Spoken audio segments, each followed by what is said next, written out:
विद्यार्थी मित्रों, पाठ 12 रानी, लेखिका महादेवी वर्मा। થોડોક પાઠ આપણે કરી લીધો છે। પેજ નંબર 49 બધાનું પેજ નંબર 49 ખુલ્લું અને છેલ્લો પેરેગ્રાફ છે ત્યાં બધાનું ધ્યાન બરાબર આંગળી રાખવાની, જ્યાંથી વંચાતું જતું હોય ને ત્યાં આંગળી રાખવાની, એટલે આપણને સંવાદો હોય તો ખબર પડે, રસ્વઈ દીર્ઘઈમાં પણ આપણને એકદમ ખબર પડવા માંડે, એટલે ધ્યાન બરાબર બુકની અંદર બધાનું હોવું જોઈએ। તો ચલો પેરેગ્રાફ છે જોઈએ આપણે। પહેલાં આપણે જોયું કે એક ઘોડી લઈ આવે છે અને એ ઘોડીને એની દેખભાળ કરવા માટે થઈ અને એક છુટ્ટન નામનો છે એ રાખવામાં આવે છે। હવે આગળ જોઈએ। अब तो हम छोटे टट्टू से बहुत प्रभावित और आतंकित हुए। हमारे तथा हमारे अन्य साथी जीवों के लिए न मकान में कोई परिवर्तन हुआ, न कोई विशेष नौकर रखा गया। અત્યાર સુધીમાં જે બધા નાના નાના પશુ પક્ષીઓ હતા ને એના માટે કાંઈ વિશેષ ઓલી સુવિધા કરવાની કાંઈ જરૂર પડી નહોતી, પરંતુ હવે તો શું આવ્યું છે, એક નાની એવી ઘોડી આવી છે, તો એને તો કાંઈ ઘરની અંદર ન રખાય ને। रामा को तो नौकर कहाँ नहीं जा सकता, क्योंकि वह तो डांटने फटकारने के अतिरिक्त हमारे कान भी खींचता था और हमारी खिड़की तक दरवाजे में परिवर्तित नहीं हो सकी। रामो छे भले एनी घरे काम करतो होय पण एना घरना एक सदस्य जेवो ज हतो के छोकराओने ए कान खेंचीने एनी भूल पण बतावी सकतो हतो, जिससे हम रोजी और निक्की के साथ कूदने के कष्ट से मुक्त हो सके। रोजी कोण छे? रोजी अने निक्की, खबर छे ने? निक्की एटले नेवला अने रोजी एटले एनी कूतरी छे, एनुं नाम छे, बराबर।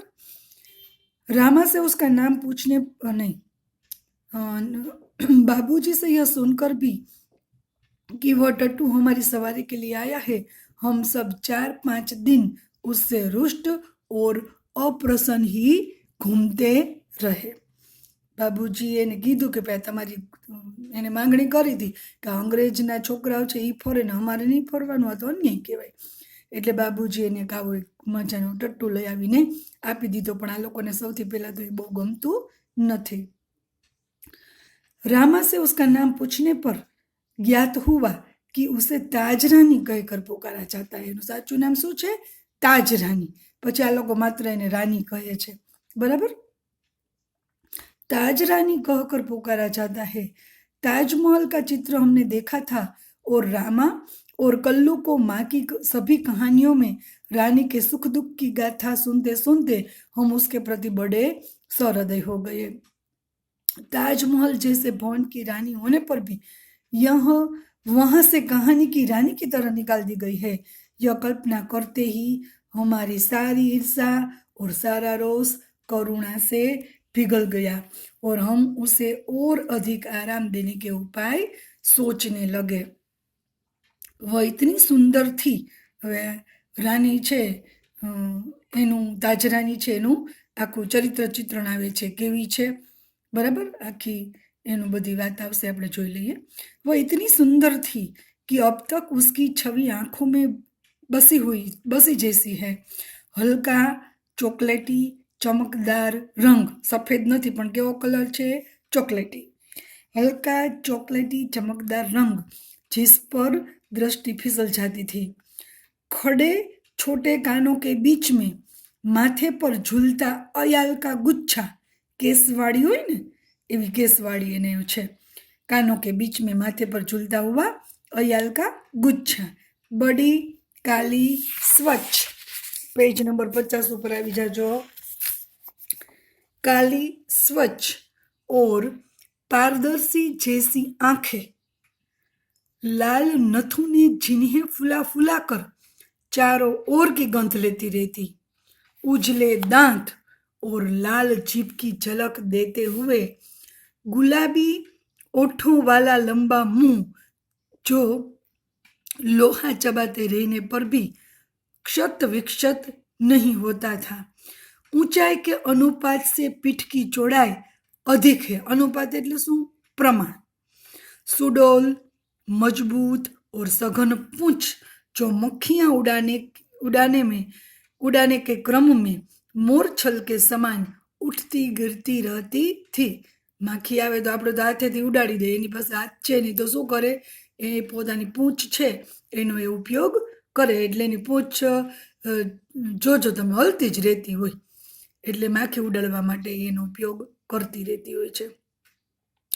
उस समय वह यह सब समझने की बुद्धि नहीं थी, परंतु इतने दीर्घकाल के उपरांत भी स्मृति पट એટલે याददाश्त पर वे रेखाएं ऐसे उभर आती है जैसे किसी अदृश्य स्याही से लिखे अक्षर अग्नि के प्रत्यक्ष होने लगते हैं। ત્યારે તો લેખિકા કહે છે કે અમે લોકો નાના નાના હતા એટલે એને બહુ સમજી શકતા નહોતા, પણ આજે પણ રાની છે એ એના સ્મૃતિપટ પરથી જતી નથી, અને આજે પણ એટલું જ બધું ચિત્ર છે એ સાદ્રશ્ય લેખિકાને થાય છે। આખી રાની છે ને एकदम व्यवस्थित રીતે યાદ આવી જાય છે। हम बार बार सोचते हैं कि वह कुछ और छोटी क्यों न हुई होती तो हम रोजी और निक्की की तरह उसे भी अपने कमरे में रख लेते। रानी को अपने कमरे में ले जाना संभव नहीं था, अतः अस्तबल बना हुआ बरामदा ही हमारी अराजकता का कार्यालय बन गया। રાનીને તો કઈ ઘરની અંદર ન રાખી શકાય, એટલે એના માટે અસ્તબલ, અસ્તબલ એટલે શું, શબ્દ સમૂહ માટેનો એક શબ્દ છે। અસ્તબલ એટલે ઘોડો કા આવાસ અથવા ઘોડો કો રખને કી જગહ, એને શું કહેવાય, અસ્તબલ કહેવાય, અસ્તબલ કહેવાય, બરાબર। बरामदा घोड़े बांधने के लिए तो बना नहीं था, अतः उसकी दीवार में एक खुली अलमारी और कई आते तक थे, उन्हीं में हमारा स्वेच्छिया विस्थापित और शरणार्थी खिलौनों का परिवार स्थापित होने लगा। स्पेशियल अस्तबल तो न कही शकाय, पण एवी एक जे वरंडा जेवुं होय छे ने एनी अंदर एने बांधी देवामां आवे छे। रानी की गर्दन में झूल झूल कर उसके कान और अयाल में फूल खोस खोस कर, केसवाड़ी छे ने એટલે એમાં લોકો શું કરતા તો કે ફૂલ બધા ખોસે એને એવું કરે, और उसको बिस्कुट मिठाई आदि खिला खिला कर थोड़े ही दिनों में हमने उससे ऐसी मैत्री कर ली कि हमें न देखने पर वह अस्थिर और पैर पटकने और हिनहिनाने लगती। मतलब શું થયો કે બંનેને પહેલાં તો આપણે જોયું સ્ટાર્ટિંગમાં તો શું હતું તો કે આ બધા મહાદેવી વર્મા ને બધા બાળકો નાના નાના હતા ત્યારે કોઈને બહુ મજા નથી આવતી, રાની આવે છે ત્યારે અપ્રસન્ન દેખાઈ જાય છે, પરંતુ ધીમે ધીમે ધીમે ધીમે એના પ્રત્યેનો લગાવ એને ખૂબ જ વધી જાય છે।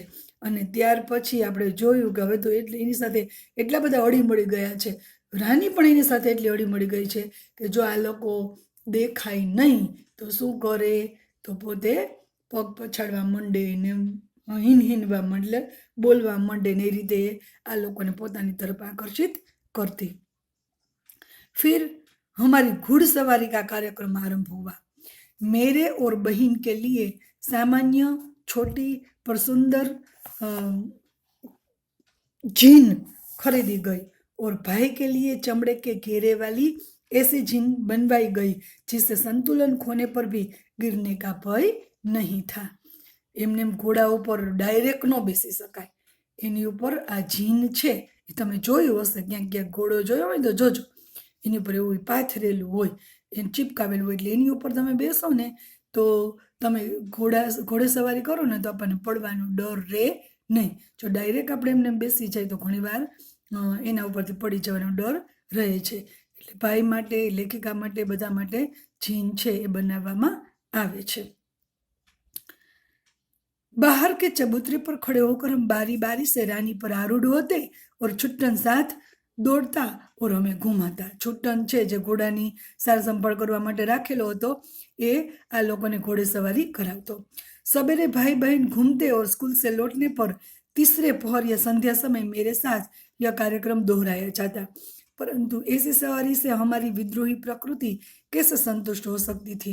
अस्तबल में रानी के गर्दन में झूलकर तथा स्टूल के सहारे उसकी पीठ पर चढ़कर भी हमें संतोष ન હોતા થા. એનો ઘોડેસવારીનો જે આખો કાર્યક્રમ છે એ આ રીતે એ લોકો ચાલુ કરેલો હોય છે. એટલે આપણે જોયું કે ધીમે ધીમે રાણીની સાથેની નારાજગી હતી એ ધીમે ધીમે દૂર થઈ જાય છે. એની સાથે એનો લગાવ વધી જાય છે. બિસ્કિટ ને મીઠાઈ ને એવું બધું ખવડાવે છે. એની કેસવાળી છે, અય્યાલ છે, એની અંદર ફૂલ ખોસે છે. અને રાની છે એ પણ આ બધા બાળકોને ખૂબ જ સ્નેહ કરવા લાગે છે. અને ન જુએ તો શું કરવા માંડે, પોતે પોતાના પગ પછાડવા માંડે. અને એમ કરતા રાની ઉપર ઘોડેસવારીનો કાર્યક્રમ છે એ ચાલુ થાય છે. તો આજે આપણે આટલું રાખીએ. બાકીનું નેક્સ્ટ પીરિયડમાં આપણે પાર્ટ છે એ પૂરો કરી લેશું. તમે આગળ વાંચી લેજો. બરાબર? ઓકે, ચાલો આવજો.